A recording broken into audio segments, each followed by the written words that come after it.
नमस्कार, मैं हूं श्वेता सिंह और आप देख रहे हैं आज तक। महाकुंभ अब समापन की ओर है। अंतिम जो पर्व स्नान जो महाशिवरात्रि का है वो होना है, जिसके साथ संपन्न हो जाएगा महाकुंभ। और इस मौके पर हम अलग अलग लोगों से उनके विचार जान रहे हैं। इस समय हमारे साथ बागेश्वर धाम के पंडित धीरेन्द्र कृष्ण शास्त्री मौजूद हैं। बहुत स्वागत है आपका गुरुजी। ये बताइए कि महाकुंभ पर चर्चा करें उससे पहले ये बुंदेलखंड में जो महाकुंभ हो रहा है वो क्या है ये आयोजन? बागेश्वर धाम का यह 6वां बुंदेलखंड महाकुंभ है, जो हर वर्ष होता है। सामूहिक कन्या विवाह के उत्सव के रूप में शिवरात्रि को मनाया जाता। और भारत का एकमात्र तीर्थ बागेश्वर धाम ऐसा है जहाँ की दान पेटियों में आने वाली चढ़ोतरी को गरीबों की बेटियों के विवाह के लिए खोला है।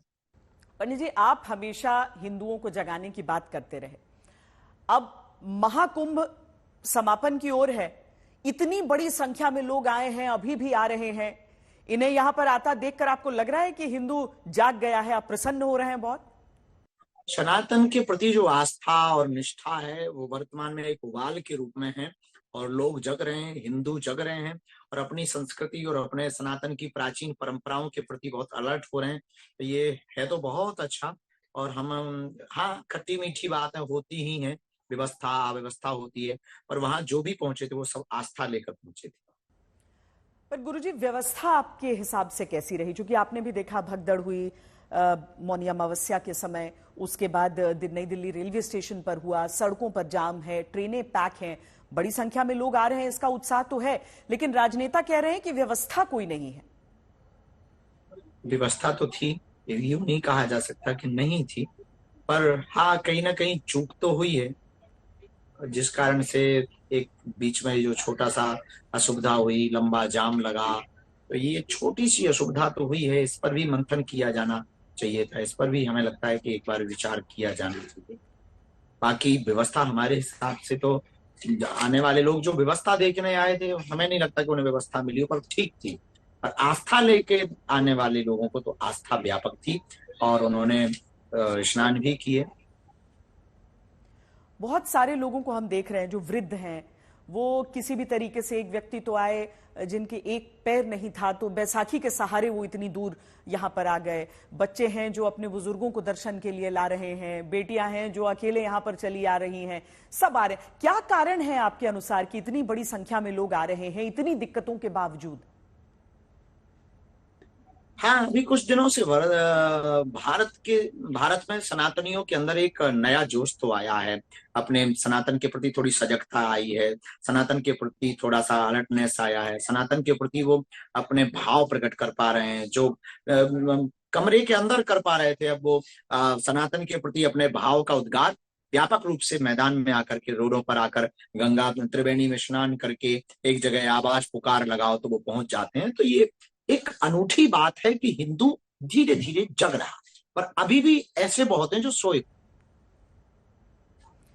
पंडित जी, आपके एक बयान को लेकर भी बहुत विवाद छिड़ा था। आपको मालूम है कि जिस तरीके से भगदड़ हुई उसके बाद जी, आपने एक मोक्ष का बयान दिया। क्या आप उस पर सफाई देना चाहेंगे अभी? उस पर कोई भी सफाई देने के पहले तो हम खेद व्यक्त करते हैं।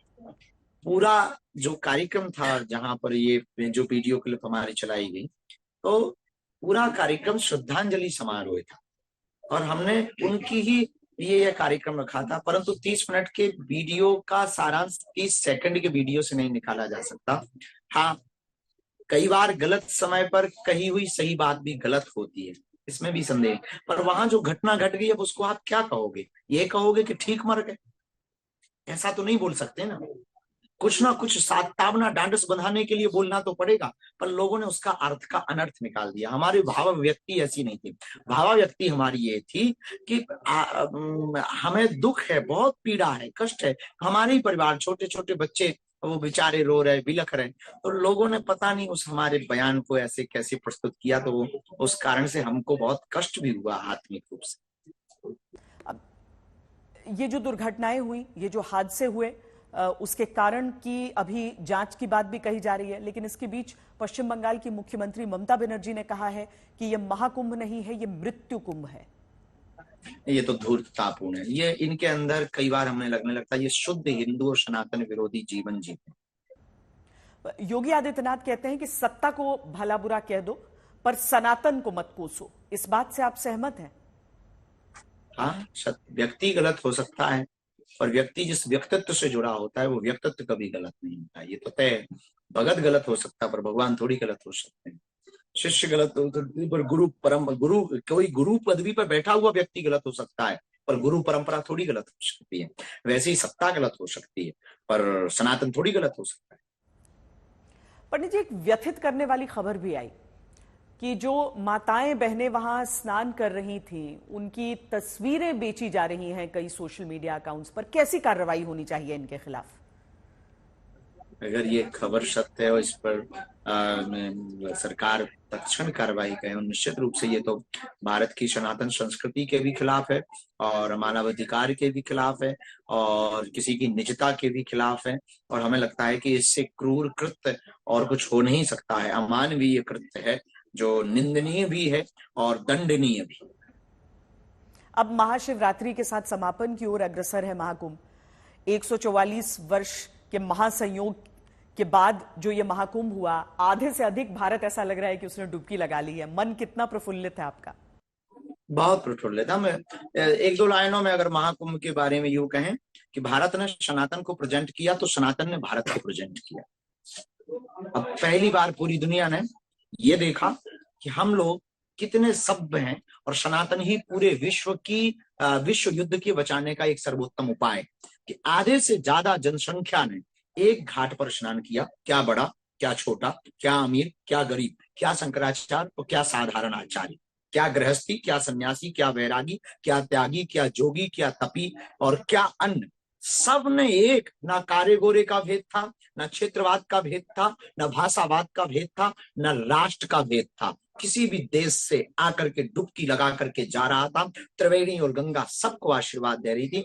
एक लाइन में यूं कहें, पूरे विश्व में शांति स्थापित करने का अगर कोई सूत्र है, कोई उपाय है, उपादान है, तो वो है सनातन। गुरुजी, अब जिस प्रश्न के साथ मैंने शुरुआत की थी बुंदेलखंड के महाकुंभ को लेकर, अब प्रधानमंत्री और राष्ट्रपति जी भी आ रही हैं बागेश्वर धाम। तो आपके आलोचक तो लंबे समय से कहते रहे कि आप लोगों को अंधविश्वास में झोंकते हैं, जबकि जिस तरह की उन्हें दिक्कत है उन्हें अस्पताल जाना चाहिए। अब यहां जो आयोजन हो रहा है, आप तो एक बड़े अस्पताल का यहां पर उद्घाटन करने जा रहे हैं। जी, लोगों का अपना अपना मंतव्य है। हम जो कर रहे हैं वो हमारे हनुमान जी ने जो किया वही कर रहे हैं। लाय संजीवनी लखन जे आए, श्री रघुवीर हर्ष उर लाए। हम कभी भी विज्ञान के खिलाफ नहीं रहे, और विज्ञान के खिलाफ अगर रहेंगे तो विज्ञान पर ही बोल करके ही तो रह पाएंगे। तो फिर विज्ञान के खिलाफत कैसी हुई? और कितनी अद्भुत बात है कि हम विज्ञान के खिलाफ विज्ञान के ही मोबाइल पर बयान दे दें। तो हम कभी भी विज्ञान के खिलाफ नहीं थे, ना ज्ञान के खिलाफ है, ना विज्ञान के खिलाफ है। हम दोनों का समन्वय चाहिए। इसलिए बागेश्वर धाम पर कृपा भी मिलेगी और दवा भी मिलेगी। और अभी तक अस्पतालों में मंदिर बहुत थे, अब मंदिर में अस्पताल होंगे। हम इस देश में नई क्रांति चाहते हो। ये सब पूरे बुंदेलखंड मध्य प्रदेश का सौभाग्य है कि बागेश्वर धाम पर 23 फरवरी को एक ऐतिहासिक दिन होने वाला है, जब विश्व के सर्वाधिक लोकप्रिय यशस्वी माननीय प्रधानमंत्री जी यहाँ एक नवाचार करने के लिए पहुंचेंगे। भूमि पूजन शिलान्यास में एक नवाचार करेंगे कि अब मंदिर अस्पतालों में मंदिर नहीं, मंदिर में अस्पताल है।